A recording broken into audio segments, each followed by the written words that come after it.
You're running your truck into the ground. Every mile that you run down the road, you're a day closer to maintenance. So you're a day closer to pulling out your wallet and paying for a maintenance bill.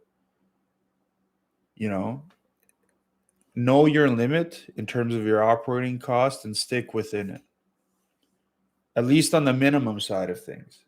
So if you know it's going to take you 225 minimum just to stay afloat, then go and bid that rate accordingly.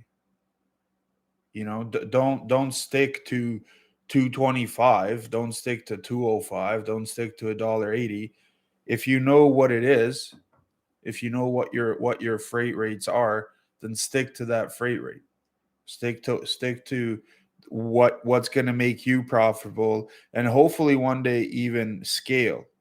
Hopefully even scale.